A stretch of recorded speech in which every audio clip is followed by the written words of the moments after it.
Well, Sarah, today we're going to turn the heat up a little bit here. I think we're going to have our hottest conversation ever. Yes. How are you doing? I'm good. We just all had a cold that ran through our house, so that was fun. Mm. But we're all recovering and just, that lingering cough that seems to last for weeks. That's my little gift from that cold. So, other than that, doing pretty good. Well, welcome to WellYES, the podcast where wellness trends meet the latest and greatest in science. I'm Walter, co-founder at HAM. And I'm Sarah, functional medicine dietitian. And let's talk about saunas and steam rooms and cold Yes. plunges. And I think it's perfect for this season. I'm curious, we never spoke about this. What's your sauna history, Sarah? I have a lot of story. Like when I was thinking about this episode, I was like, wow, there's a lot of moments in my life that saunas have been a big part of it. And I think the biggest one is when I met my now husband. He had a sauna in his house. And then his parents had a sauna. So it was a really big part of our early relationship was going in the sauna. And he's really extreme. So he would crank it up and I would get dehydrated. And it was just really a beautiful experience. He's like, you have to put it on this temperature for this long. And I was like, I got to stay in here for as long as he can. So it was a kind of an intense first. I would say that was really my first experience with making it a habit. Mhm. So I think very fondly of those times with him in the sauna and Well, it pushing sounds like, myself. you turned up the heat immediately. So that's awesome. I love that. I didn't know that you guys had that in common. Okay. Yeah, yeah, and we've dragged that sauna around the country with us. So we're about to put it in our house now, and I'm excited to use it again because we haven't been able to use it in like a year or so. Yeah, I don't have a sauna at home, but I can't wait to have one. It's literally like on my wish list for the holidays. So hopefully I'll get one this year, but we'll see. Yeah, I was literally brought up part of my childhood spent in Germany, and there we have a huge sauna culture. And Yeah. you literally have everyone from the age of, I don't know what, to the age of 100 going to the sauna. Clothing is not optional, it's actually forbidden, if you will. So you really, it's all co-ed. Everybody, wears no clothes. Of course, you can have a towel and all that, but most people don't.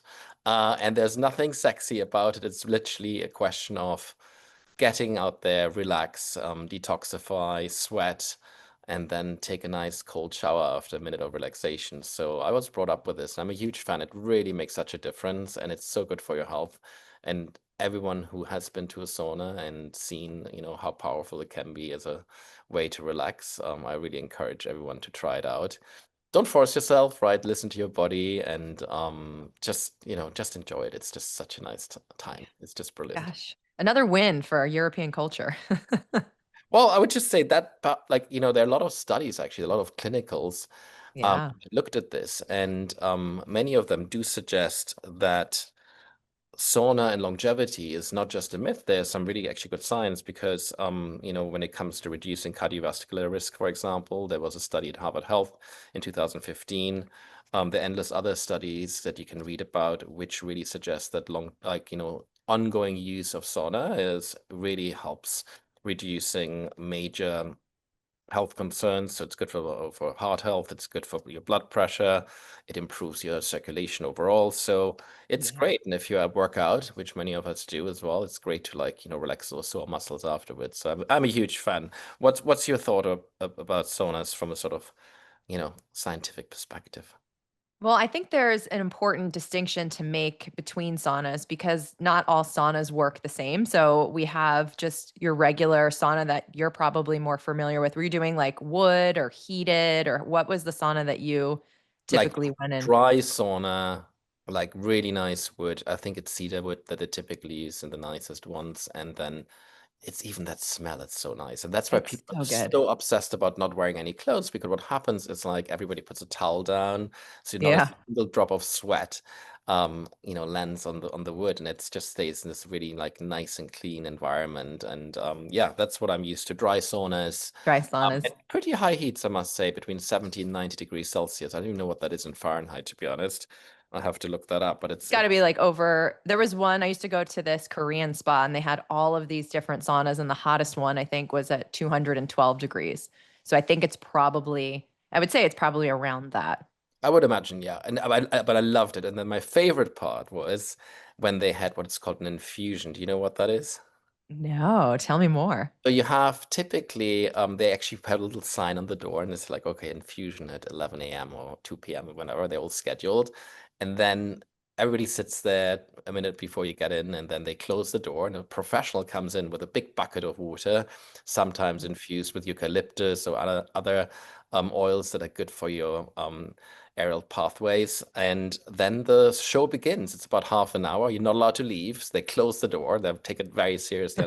Unless there's a real reason and you're about to faint, nobody leaves. And then they start circulating the air with a towel, so everybody, gets hot air in their faces, and then they keep gradually increasing the amount of water being put on the sauna oven, and that really raises the temperature and the humidity. And then they take the towel, like blow it really hard in your face, and like you get this hot air. It's I can't describe it, but it's almost like it's this wave of relaxation that comes over you. It's just the most incredible thing. And then you get out there and you take a cold shower and then you cool down, relax, Yeah. cold plunge. It's absolutely incredible. Sometimes they give you salt afterwards too, to rub all over your body for like a body scrub. It's absolutely lovely. Really recommend that. I was gonna say I would drink that salt. Because I have the opposite. I'm so heat sensitive that for me, I have to be really intentional about what I drink during the sauna, after the sauna. So it's my experience is a little different. And I love the heat and the wood saunas, the wood heated saunas. Do you get nostalgic? Something that comes to mind for me is that like the creaky wood as you like Uh-huh. step on the different slats. Like, oh, I love that Absolutely. noise. Absolutely. I know. And it's the smell, the scent of it. It's so wonderful. It's Yeah. really wonderful. Well, it all started in Finland apparently over 2,000 years ago.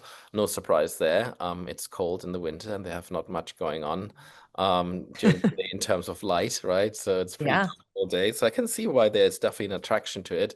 But it is also a huge part of the social infrastructure of Scandinavian countries. So, for example, you would go with your work colleagues to a sauna with your boss, no problem. Everybody sits there, pretty much naked. Naked Naked, yep, no with your problem. colleagues? With your colleagues, yep, I know.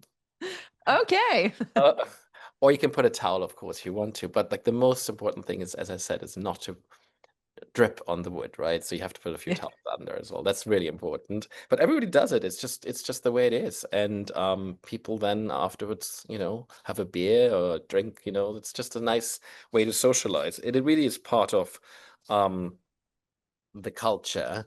And there are massive places, all over Europe where you have beautiful places with spas and saunas. And like typically not Yes. just one sauna there. You have like a sauna at 7 degrees, 70 degrees, and there's a hay sauna. Have you ever been to a hay sauna?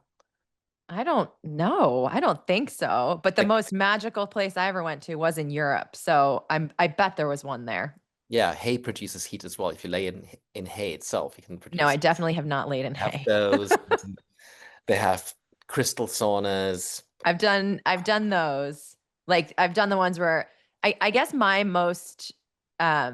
biggest experience with saunas was when I started doing Korean spas in LA. But then when we were in Italy, I went to this one spa that was incredible. It's called Osmana. Have you ever Uh-huh. heard of it? No, I haven't. It's like an amusement park, but it's a spa, and it's incredible, and they have saunas, and there's waterfalls, like, one wall is all waterfalls with, like and then you can go down and get in the waterfall. It's, like, the most incredible place I've ever been to. It And is true. I think they have the infusions because they had different they're like, "At this time, there's something in the sauna," and they had steam rooms, they had everything, it was incredible. I love that. And one other thing they do in Europe in the winter as well, which is very nice, is after the sauna and there's snow outside, you literally drop yourself naked in the snow. So there you go too. Like, that's their way. Always naked. I'm always naked, always naked. So The that's naked culture, I a love it. naked, it's a naked culture. And I love when we look at the history and culture of things because usually the science will catch up and start to look at, okay, actually, this is really beneficial. Like you were saying, there's cardiovascular benefits to a sauna. It increases your heart rate. It's a vasodilator, so it gets your blood flow pumping. You're sweating, which is always a good thing. And then the sauna that I have is far infrared. So then Mhm. there's near infrared and far infrared. So they're a little bit distinction in that because the regular sauna is about sweating, it's about getting your heart rate up.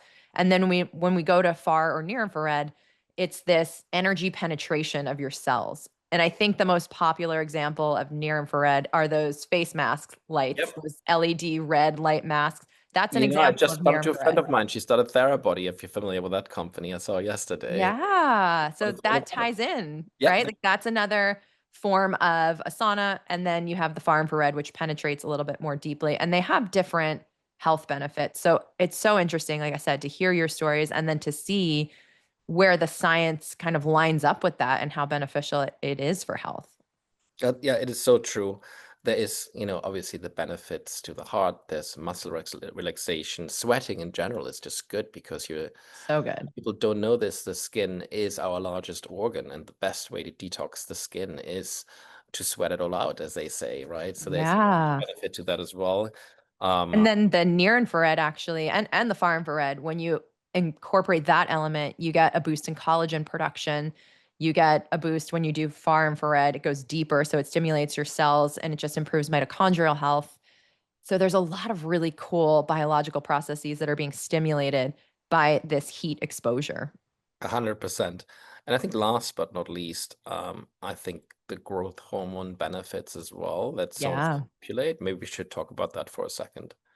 Well, another benefit, like you said, is that it can stimulate growth hormones, which is beneficial just to our overall health. If you're using it in kind of a exercise or a fitness environment, it's really beneficial to helping not only recover your muscles, but when you're stimulating growth hormone, you're actually helping to build some of those muscles as well. And it can be beneficial for hormone regulation. So it's just overall a great part of a routine for health and wellness. Yeah, and if you do a sauna, make sure you get your proteins as well because you can then build that lean muscle that's Exactly. so important to maintain. Let's talk about the differences between sauna, steam rooms, and red light. Do you have a perspective around that? Yeah, so the saunas are going to be more focused on that heat, and then the infrared is going to be that cellular penetration, whereas the steam room is going to be similar to that dry wood sauna, where it's giving you that heat exposure therapy, which is going to increase heart rate, kind of mirror and match what exercise does. Like it puts a little bit of gentle stress on the body. And then it also helps people that have respiratory issues because the saunas are dry and the steam room is a lot more steamy and it's a wet kind of heat. So if you have breathing issues, sometimes that can be a better place to be in. Personally, I do not like steam rooms. They're just too like thick. Do you know that feeling like you go in and it's like, ugh, how many people's germs am I breathing in? Or it just like to me feels thick and suffocating. So not my preferred method of heating. I love a sauna, especially far infrared. Yeah, I'm close to your preferences. I really prefer this sort of like traditional Finnish dry sauna, like when they really turn up the heat. Steam rooms I do like, and most gyms have them. I think they're quite relaxing, but I always worry about bacteria, I must say. Yes. I don't know why I'm saying this, but like that is top of mind. And then the worst nightmare for me is if somebody had like garlic the night before and then to the steam room. I just can't. It's just really bad. Yeah, the steam room is just I think for me also like Too I close don't to like comfort wet. also. Yeah, like wet, anything wet. Like putting my feet on a pool surface, that's always grossed me out. So I like the dry sauna and like being able to put the towel on and catch your sweat, not like sweating and having it steam back up in your face. Well, I think, and also I think the most important thing that I really have, this is sort of my thing. It has to be really, really clean, and people. Yeah. I really like when people respect other people's space, but also maybe don't wear shoes coming into the steam room. I have seen that in the Yeah. gym, for Ugh. example. Or if you sweat, just please just sweat on the towel and not on the floor. That's sort of You're like, please. that's my thing, but I don't want to sound overly obsessive here. But it is true. It does it slightly turns me off. All right, Uh-huh. let's take a look at the science actually, because there's some incredible science. A lot of studies have been done specifically in Scandinavian countries that looked at sauna usage over certain time periods and in relation to heart health, longevity, etc. Why don't we unpack those a little bit here? Do you want to go first? Sure. So we see something called heat shock proteins, and the sauna actually increases heat shock proteins, and that's linked to cellular repair and also longevity. And that was the Journal of American Medical Association in 2015 looked at that study. So I thought that was super interesting. And then I also love the study that looked at long-term use of saunas. So doing it in your day-to-day routine actually showed to have lower risk of all-cause mortality and neurodegenerative diseases. So I thought that was a super fascinating study and just another beneficial plug for a sauna. Yeah, and generally speaking, there are tons of studies that looked at like meta studies, if you will, where they just look at the combination of studies and they all suggest very positive outcomes with very little side effects. Of course, if you have any health concerns, feel unwell while at the sauna, just stop, go out there. But generally speaking, if it feels good, it suggests it does extremely good. And there is definitely a big difference when it comes to heart disease in certain countries or longevity in general, and people suggest that, saunas play a vital part in this. So I just want to call that out as well. And we'll link probably all the studies in the caption here as well if people want to read them. I think it's always beneficial to have a place to look them up, read through them, and make up your own mind. But there are a lot of really, really strong studies. And you know what? Even without all these studies, all I would say to everyone is it feels just so good to take some time out of your busy day and dedicate it to your own, wellness. Take a break from the phone, go out Yeah. there, sweat it out, let the stress melt away, if you will, and then Take off all your clothes. take off all your clothes, exactly. But then also like maybe a cold plunge is also very nice at the end of that. And we'll talk in a second about how to sauna the correct way. But cold plunges, I find them personally very mind opening. You feel extremely clear and focused. You just feel like a newborn almost when you finish a cold plunge. So I highly recommend that as well. All right, let's talk about um, steam rooms. We spoke about those already. We spoke about red light saunas. How about like timing and tips? Like, the way we were taught to do it was the following. You would go to the sauna, typically about 20 minutes, can be a little bit less at a certain temperature and just sweat it out. And if it's too hot for you, you can always consider going to a lower level. There's typically two levels in a sauna. Or if you want to turn up the heat, just think about like going up one level. Spend Yeah. 20 minutes in the sauna, then cool down. Don't rush it. This is not the time to just like, check the boxes. And then you to do a cold plunge and like ease into that, I would recommend, right? Like first maybe you put some cold water on your hand and then your feet so your blood gets used to it and you don't put too much stress on your body, and then get into the cold plunge and see how long you can last, basically. I think that's really, really Yeah. Yeah, and since I'm like I said, heat sensitive, if anybody else out there is challenged by heat, I would always do the sauna. I would set it to 127 degrees Fahrenheit or somewhere in that range. And I would do it for about 20 to 30 minutes if I could handle it. But anytime that I felt it was too much, I would get out. I always brought in a ball jar of water with lemon, magnesium, electrolytes, sometimes extra sodium I would put in there as well because I sweat a lot. And that's just for me the most beneficial way to kind of enjoy the sauna without getting dehydrated. And then ultimately, what would happen for me is I get a horrible headache. So if anybody has those experiences with heat, that can be a really great way to kind of navigate that. It's just making sure you have water in there with you and adding those minerals to it so that you stay hydrated. I have a question for you about that as a nutritionist and registered dietitian. What are your views? Should one drink beforehand, during, after? Is there a best practice we can think about, or do you think it doesn't matter as long as you just stay hydrated?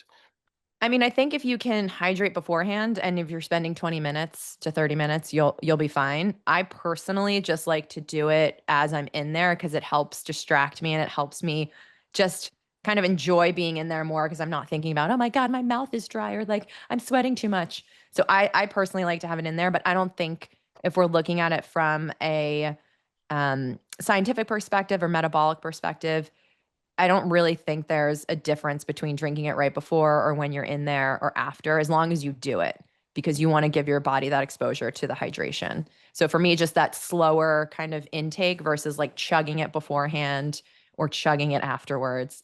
I personally like the slower delivery method. How about frequency? Like, how often do you think one should consider going to a sauna? Because obviously, it's a time Yeah. investment as well. It's not. Yeah. Well, the research that I've read suggests about 3 to 4 times a week to get health benefits from it. So I think that's a good goal to aim for is about, yeah, I would say 3 to 4 times a week. That's usually how much I try and do it. Depends also like my workout routine and my workout schedule. Sometimes I'll use it as a recovery. And like you were saying, cold plunging, when you go into cold, even if you're not doing a sauna beforehand, but cold exposure also really does aid in recovery. But there are kind of things to consider when you're doing a sauna or a cold plunge because what we're talking about, like we said kind of earlier on in this episode, is it increases your heart rate. So it is putting a gentle stress on the body and it's still stress. So we have to kind of look at overall, what are your goals? How do you move through the world? Who are you? What is your body doing? And is this going to be something that's beneficial? Because, like you said, this is all over. Like, we see this on social media. We see this extreme, like cold plunging and sauna and all this. And it is extreme. Like, in our culture, right? Like, I feel like we've taken it from the European culture where it's like you go after work and you have your coworkers, and we're like, you do it in the morning intensely and you do it. And it's just like we always tend to make things extreme, I think, in our culture. So, that's really important, is to really tap into like, how does it make you feel? And is this something that is going to benefit you or is it going to actually harm you? Because there are some really important considerations as a woman to think about when you're doing these extremes and as a man as well. Yeah, and I want to give a shout out to other cultures as well because there are saunas around the world, right? So, for example, in Central Yeah. America, you have Temazcal, which is. Ugh. Have you ever been to a Temazcal? I haven't, but my friend has, and I just am like, I want to go, but I also, again, being heat sensitive, I'm like, if they wouldn't let me out of that thing for like an hour, I don't know what I would do. But Well, I tried once in Mexico, and it was professionally. There was a shaman who came and who did the whole yeah. ceremony. It was a beautiful experience, and to your point, it lasts exactly 1 hour, and you basically, the way I understood it, and please, if I say this wrong, drop a comment below and correct me, but you dedicate every 15 minutes to different direction of the sky, if you will, and then also different parts of your family, whether it's, different ancestors. Um, I lasted, I felt incredible for the first 15 minutes. Then I thought, and keep in mind, it's pitch dark in there. There's a fire Yeah. in the center. It's a bit of an igloo made out of stone, if you will, like that's the shape. It's quite tight. So you're not standing up, you're sitting literally on these grounds, and there's a lot of like there's just not much space. It's quite packed often. And then 15 minutes, the first stones come in, the heat goes up. Then I felt amazing. I had these, incredible purifying thoughts. And the next 15 minutes, I was like, oh, it's getting quite hot in here.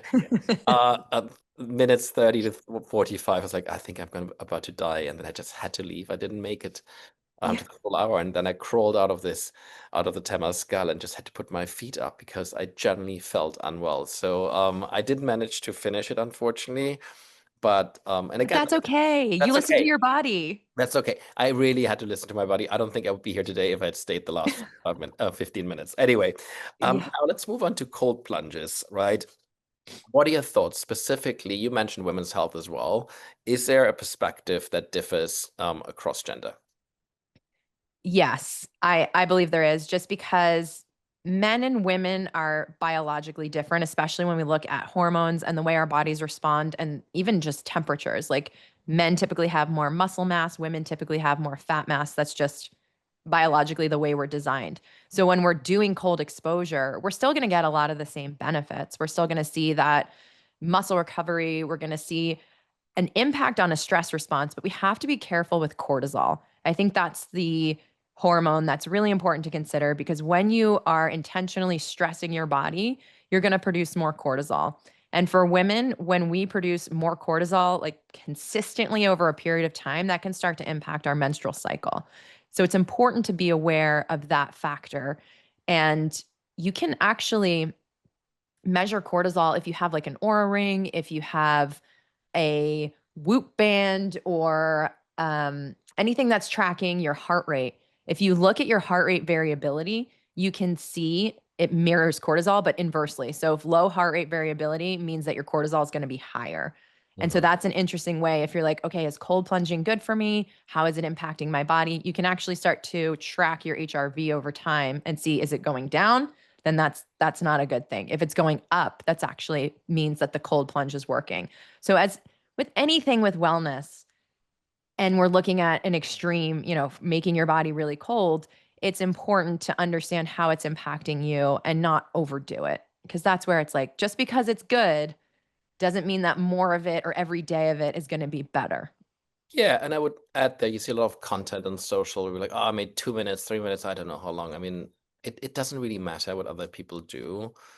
Make sure it feels good to you and start with a few seconds, maybe for a cold plunge.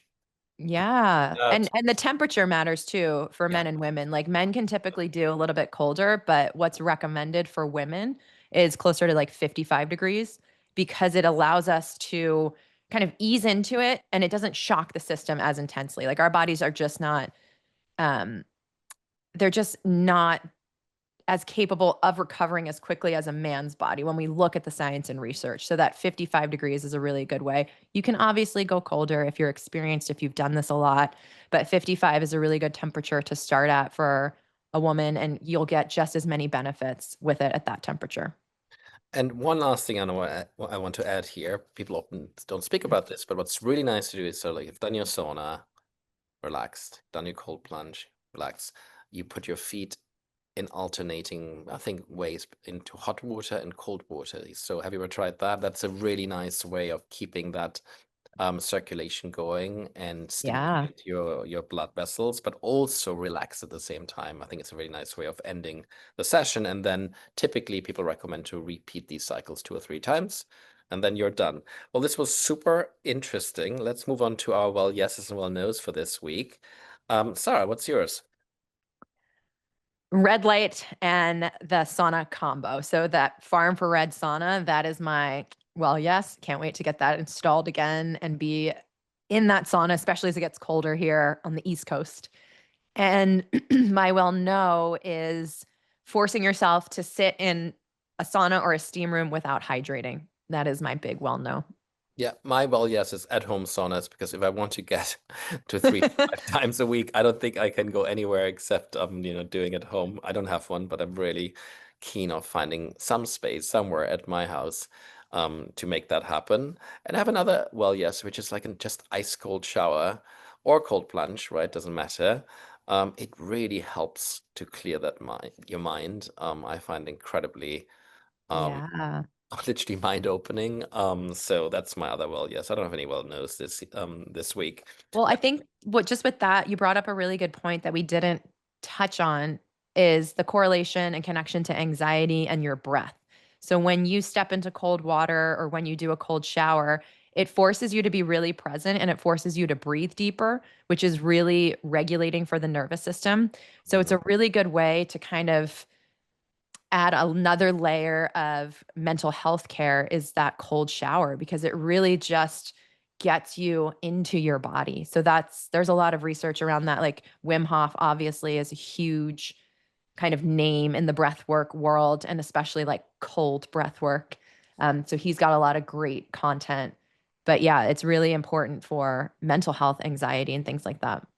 Yeah, it really helps me. So huge fan. All right, let's do our RD rapid fire, the hottest one we have ever done. Ice bath at night, Sarah. One, Plunging during menstrual cycle. 9, Saunas for glowing skin. 10, Post-sauna snack and electrolyte drink. 10, Sauna and red light evening session. 8, Daily cold plunges. 3, Skipping hydration after a sauna session. 0. Using tech cooling systems like 8 Sleep or Sleep Me. 9, And 10, professionally guided sauna with infusion. 10. I give that 1,000. I, So thank I give that a 10 for you. I give that 1,000. It's the best thing ever. Now I really want to get book one. All right, this was so incredibly insightful. So for all these heat lovers and ice warriors out there, the science says it's good for you, and recovery is personal. Sarah, thank you so much. This was incredible. It was a really, really, fun session, I must say. Can't wait to see you soon. And a massive thanks to our producer, Brooke, and our production assistant, Fatima, for making yet another great episode of Well Yes happen.